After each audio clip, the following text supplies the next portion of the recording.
Welcome to legend TV. నేను మీ Anil. Jio number 46 బాధితులు ఎవరైతే ఉన్నారో చాలా లేఖలు అయితే గవర్నమెంట్కి అయితే ఇవ్వడం అయితే జరిగింది. వాళ్ళ అర్జీలు కూడా పెట్టుకోవడం అయితే జరిగింది. మంత్రుల వద్ద కూడా వెళ్ళారు, సెక్రటరీలో కూడా వెళ్ళారు. వాళ్ళ యొక్క అభిప్రాయము ఎటువంటి జియో నెంబర్ 46 బాధితులు ఏ విధంగా నష్టపోతున్నారని మంత్రి దుద్దిల్ల శ్రీధర్ బాబుకు కూడా చెప్పడం అయితే జరిగింది. ఇప్పుడు చూసుకుంటే నిన్న కొత్త పరిణామాలకైతే దారితీసింది. సీఎం రేవంత్ రెడ్డి గారిని కూడా నిన్న రాజ్యసభ ఎంపీగా ఉన్న రేణుక చౌదరి గారు అయితే కల్పించారు. ఎవరైతే జియో నెంబర్ 46 బాధ్యులు ఎవరైతే ఉన్నారో నవీన్ పట్నాయక్, ప్రవీణ్ వీళ్ళు ఎవరైతే ఉన్నారో కొంతమంది అయితే సీఎం రేవంత్ రెడ్డి గారిని కలిసి ఏ విధంగా నష్టపోతున్నారు అనేది చెప్పడం అయితే జరిగింది. మరి అక్కడ ఏ విధమైన సార్ ఏ విధంగా స్పందించారు, రేవంత్ రెడ్డి గారు ఏ విధంగా స్పందించారు అనేది ఒకసారి వాళ్ళకి కాల్ చేసి అయితే మాట్లాడదాము. ఒకసారి చెర్రీ ప్రవీణ్కి అయితే ఒకసారి కాల్ చేద్దాము. మరి అక్కడ ఏం జరిగింది, ఎటువంటి సన్నివేశాలు, వాళ్ళకి ఎటువంటి రిప్లైలు వచ్చాయి సీఎం గారి నుండి అనేది తెలుసుకుందాం.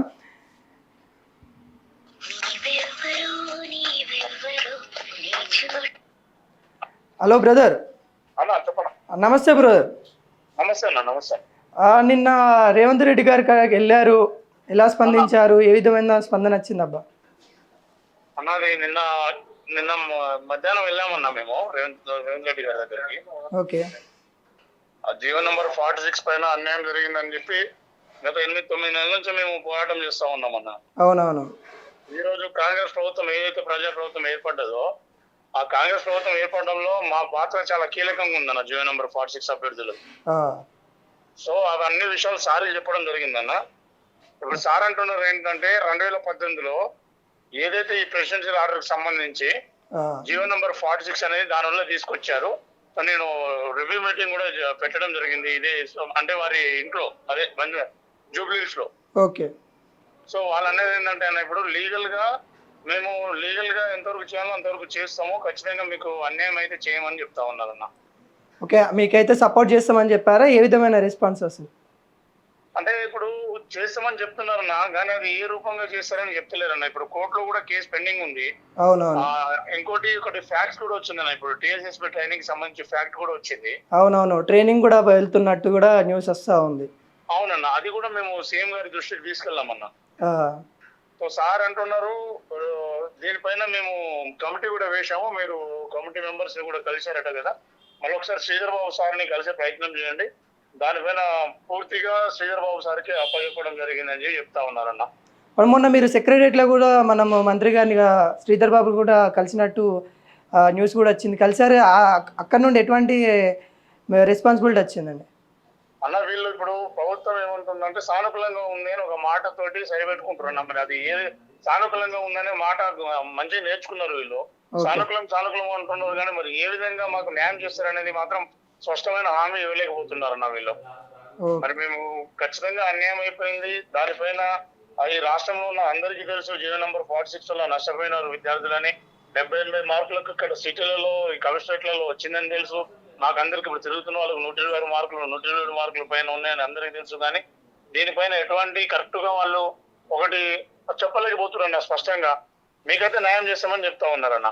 ఓకే, మీరు ఏం ఎక్స్పెక్ట్ చేస్తూ ఉన్నారు వాళ్ళ నుండి? న్యాయం అయితే చేస్తామని చెప్తా ఉన్నారు, కానీ అది ఎక్కడ జరుగుతుందని అనిపిస్తుందా అన్న? ఇప్పుడు న్యాయం చేస్తారని ఎక్స్పెక్టేషన్ ఉందన్న. ఇప్పుడు నేను పోరాడుతున్నాం కాబట్టి మా వైపు న్యాయమే ఉంటుందని చెప్తా, కానీ వాళ్ళు ఏం చేస్తున్నారు అంటే అన్న, మసిపూసి మారడికాయ చేసినట్టు మీరు న్యాయం చేస్తాం అని చెప్తున్నారు, కానీ అది ఏ విధంగా చేస్తారు, మరి ఎప్పుడు చేస్తారని చెప్తలేరు. ఇప్పుడు కమిటీ వేసి మరి దాన్ని కాలయాపన కోసం చేస్తున్నారా, లేకపోతే ఎంపీ ఎలక్షన్ల కోసం చేస్తున్నారా అనేది కూడా వీళ్ళు స్పష్టంగా చెప్తలేరు. నాకు ఖచ్చితంగా దీనిపైన మేము ఎలక్షన్ కమిషన్ కూడా వెళ్ళి ఒకసారి పర్మిషన్ తీసుకొని ఖచ్చితంగా మళ్ళీ సెక్రటరీ ముట్టడి మాత్రం ఖచ్చితంగా చేస్తామని. ఎందుకంటే మాకు అన్యాయం జరిగిందని మీకు తెలుసు, మీరే చెప్తా ఉన్నారు. ధర్నా చౌక్లలో కూడా మీరే అన్ని చేయించారన్న అని చెప్పి మనం మాట్లాడడం జరిగిందన్న రేవంత్ గారితో. ఓకే, మీతో ఇంకా రాజ్యసభ ఎంపీ రేణుక చౌదరి గారు కూడా ఉన్నారు, తను ఏమన్నారు మీతో? అన్న ఫస్ట్ గా మేడం కి చాలా ధన్యవాదాలు అన్న, మీ తరఫున, అంటే మీ ఛానల్ తరఫున. ఎందుకంటే అన్న మేడం దగ్గర మేము వెళ్ళగానే మాకు మధ్యాహ్నం వెళ్ళగానే ఫస్ట్ మేడం ఇది పరిస్థితి అంటే మేము లాస్ట్ గవర్నమెంట్ లో కూడా మేము వెళ్ళడం జరిగిందన్న. అక్కడికి వెళ్ళేసరికి మేడం కూడా మంచిగా రిసీవ్ చేసుకుని వారి కాన్వేలోనే వాళ్ళ వెహికల్ లోనే తీసుకెళ్లి డైరెక్ట్ సీఎం గారి దగ్గర కల్పించి, అన్న ఇది వీళ్ళ పరిస్థితి, వీళ్ళందరూ నష్టపోయి ఉన్నారు, మన కోసం ఎంతో కష్టపడ్డారన్న, ఖచ్చితంగా వీళ్ళకి న్యాయం చేయాలి మనం అని చెప్పి మేడం కూడా మా తరఫున ఒక లెటర్ కూడా ఇవ్వడం జరిగిందన్న. లెటర్ ప్యాడ్ కూడా ఇవ్వడం జరిగిందన్న సీఎం గారికి. ఇట్లా కోర్టు నుండి ఎటువంటి రెస్పాన్సిబిలిటీ వస్తూ ఉంది? మీరు కోర్టులో కూడా తిరుగుతూ ఉన్నారు, దాంట్లో కూడా హైకోర్టులో కూడా కేసు వేశారు, అక్కడ నుండి అడ్వకేటర్లు ఏమంటున్నారు, అసలు అక్కడ ఎలా ఉంది పరిస్థితి కోర్టు నుండి? అన్న ఇప్పుడు కోర్టులో చాలా అయోమయ పరిస్థితులు ఏర్పడ్డాయన్న. ఎందుకంటే ఇప్పుడు జాబ్ వచ్చిన మిత్రులకు మీ ద్వారా, మీ ఛానల్ ద్వారా నేను చెప్పదలుచుకుంది ఏంటంటే అన్న, జాబ్ వచ్చిన మిత్రులు భయపడతా ఉన్నారు అన్న. మా జాబులు పోతాయని చెప్పి వీళ్ళు ఒక 10-15 లక్షలు ఎంతో అమౌంట్ కలెక్ట్ చేసుకొని ఒక ల్యార్ని పెట్టడం జరిగిందన్న. మాకు డిఫెండ్ అది ఇంప్లీడ్ అయిపోయింది అది కేసులో. మా కేసులో ఇంప్లీడ్ అయిపోయిన తర్వాతకి అంటే లాస్ట్ సోమవారం అన్న, లాస్ట్ మండే రోజు కోర్టులో హియరింగ్ జరిగింది. మరి కావాలని అడ్వకేట్ జనరల్ గారు మరి ఆ రోజు కోర్టుకు డుమ్మా కొట్టారో, లేకపోతే మమ్మల్ని కోర్టులోనే ఇలా వాయిదాలు మరి తీసుకుంటారో మరి అర్థం కాని పరిస్థితి నెలకొని ఉంది. మొత్తం గందరగోళ పరిస్థితి నెలకొని ఉంది అన్న. ఎందుకంటే ఇప్పుడు నెక్స్ట్ మండే అని అన్నారు. నెక్స్ట్ మండే మరి ఆ రోజు పబ్లిక్ హాలిడే ఉంది. మరి ట్యూస్డే రోజు కూడా మరి అడ్వకేట్ జనరల్ వస్తారా రారా అనేది కూడా ఒక అప్డేట్ అయితే లేదన్న, పూర్తి సమాచారం అయితే లేదన్న మాకు. ఓకే. ఇంకా బలమూరు వెంకట్ గారు కూడా గతంలో అశోక్ సార్కి కూడా చెప్పడం అయితే, హామీ ఇవ్వడం అయితే జరిగింది. అతని నుండి ఏమన్నా స్పందన వచ్చిందండి? అన్న ఇప్పుడు బలమూరు వెంకట్ అన్న ఒకటే చెప్తాను, మీకు న్యాయం చేస్తాం తమ్ముడు.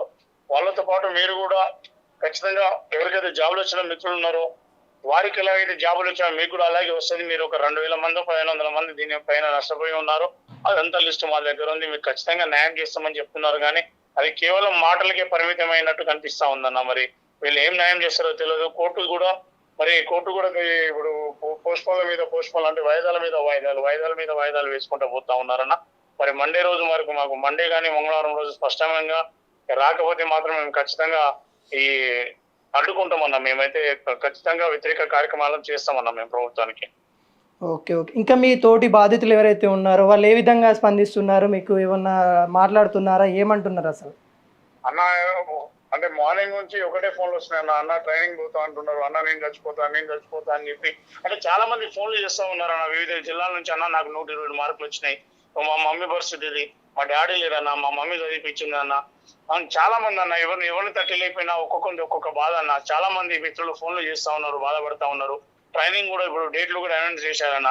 కాబట్టి ఖచ్చితంగా వాళ్ళందరూ ఒకటే మాట చెప్తున్నారన్న, మీరు ఏం చెప్తే మేము అదే విన్నామన్నా ఇన్ని రోజులు, మేము ఆగేది లేదన్నా, మేము అందరం వస్తామన్నా అని చెప్తా ఉన్నారన్న. తొందరపడకండి అని చెప్తా ఉన్నాము. మండే రోజు కానీ మంగళవారం రోజు మనకు కోర్టులో స్పష్టంగా వస్తుంది. అదే రోజు మనకి ఏదైనా జరగకపోతే అప్పుడు ఏమైనా చేద్దామా అని చెప్పి కార్యాచరణ రూపొందిద్దామని చెప్పినా. అదే విధంగా వేమనరేందర్ రెడ్డి గారిని కూడా నేను సెక్రటరియట్ లో కలవడం జరిగింది నాకు 3 రోజుల కింద. సో అంటున్నారు ఏంటంటే, మీ వైపు న్యాయం ఉంటే మీకు ఖచ్చితంగా గెలుస్తారని మీకు నమ్మకం ఉంటే మేము అడ్వకేట్ జనరల్ వాళ్ళకు కూడా మేము చెప్తాము. వాళ్ళందరూ కోర్టులో కూడా హాజరవుతారు. మీరు ఎటువంటి టెన్షన్ పడకండి. ప్రభుత్వం మీకు ఏ విధంగానూ మీకు నష్టపరచదు, ఖచ్చితంగా మీకు న్యాయం చేస్తుందని చెప్పి చెప్తా ఉన్నారు. అది కేవలం మాటలకే పరిమితం అవుతుందన్న. వాళ్ళు చెప్తున్న అంశాలను చూసుకుంటే కేవలం మాటల రూపేణా మమ్మల్ని మభ్య పెడతా ఉన్నారు. ఎటువంటి స్పష్టమైన హామీ లేదు వాళ్ళ దగ్గర నుండి. మరి లిఖితపూర్వకంగా ఇచ్చినట్టయితే మేము ఖచ్చితంగా సంతోషిస్తాము. ఇదే ప్రభుత్వము ప్రజాప్రభుత్వం అని చెప్పుకుంటున్న ప్రభుత్వము 46 పిల్లలు కనుక అన్యాయం చేస్తే వాళ్ళకి మొదటి దెబ్బ మేము ఇవ్వడానికి కూడా సిద్ధంగా ఉన్నామన్న. ఓకే. అంటే ఇప్పుడు ఈ గవర్నమెంట్ మీద నమ్మకం ఉందంటారా? ఎలా అంటారు? ఇప్పుడు పార్లమెంట్ ఎలక్షన్స్ కూడా వస్తూ ఉన్నాయి. అంటే అసెంబ్లీ ఎలక్షన్స్లో ప్రథమ పాత్ర మీరైతే ఉన్నారు. అంటే మీ జియో నెంబర్ 46 అనే కాదు, నిరుద్యోగులు అయితే ముందైతే ఉన్నారు. మరి పార్లమెంట్ ఎలక్షన్లో ఏ విధంగా ఉండబోతాం అన్న? ఇప్పుడు నమ్మకం అంటే అన్న, ఇప్పుడు ఏదైనా ఒక అంశం ఇప్పుడు అంటే నేను ఇప్పుడు పాజిటివ్ మైండ్ లోనే ఉన్నాం కాబట్టి, మేము పోరాడుతున్నాం కాబట్టి, మా వైపు న్యాయం ఉంది కాబట్టి ఏదో ఒకటి చేస్తుందనే నమ్మకం అయితే ఉందన్న. రోజు రోజుకి ఆ నమ్మకం అనేది మేము కోల్పోతా ఉన్నాము. రానున్న పార్లమెంట్ ఎలక్షన్ లో ఖచ్చితంగా మేము బరిలో ఉంటామన్నా. ఏదైతే ఉమ్మడి హైదరాబాద్ 3 జిల్లాలను ఆ లోక్సభ పార్లమెంట్ లో మినహాయించి మిగతా ఏదైతే 14 నియోజకవర్గాలు ఉన్నాయో లోక్సభ నియోజకవర్గాలు ఖచ్చితంగా మేము పార్లమెంట్ కి నామినేషన్ వేస్తామన్నా, ఖచ్చితంగా వ్యతిరేకంగా పని చేస్తామన్నా. మాకు న్యాయం చేయని రోజు మాత్రం మేము అందరం వేస్తాము. నేను మహబూబాబాద్ పార్లమెంట్ నుంచి కూడా మేము కూడా వేయడానికి సిద్ధంగా ఉన్నామన్నా. మేము ఆల్రెడీ మా కార్యక్రమం మేము ఇంటర్నల్ గా చేస్తా ఉన్నాము.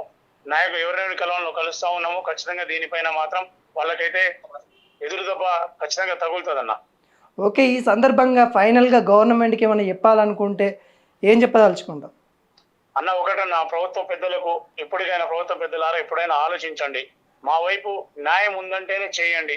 మేము ఎక్కడో 70-80 మార్కులు తెచ్చుకొని మీకు జాబులు అడుగుతలేము. 127-128 మార్కుల పైన ఉంది. ఖచ్చితంగా మెరిట్ విద్యార్థి న్యాయం జరగాలి. మాకు న్యాయం చేసేలా మీరు చర్యలు తీసుకోండి. మాకు మాటపూర్వకంగా కాదు, లిఖితపూర్వకంగా ఒక ప్రెస్ నోట్ లాంటిది ఏమైనా రిలీజ్ చేయండి.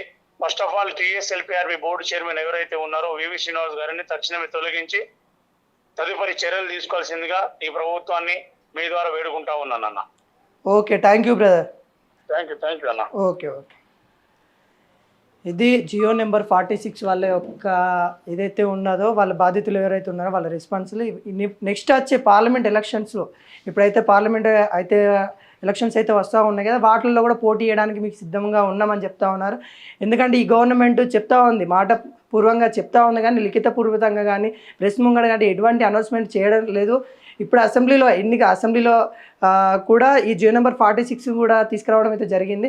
ఎన్ని చేసినప్పుడు కూడా మాకు న్యాయం జరుగుతుందని నమ్మకం ఉంది. కానీ ఇలా జరుపుకుంటా పోతూ ఉంటే ఎక్కడో నమ్మకం పోతూ ఉంది. కానీ ఈ గవర్నమెంట్ అయితే చేస్తుందని అనుకుంటా ఉన్నాను. ఒకవేళ చేయలేకపోతే పార్లమెంట్ ఎలక్షన్స్లో జియో నెంబర్ 46 వాళ్ళందరూ మేము నిలబడతామని చెప్తా ఉన్నారు.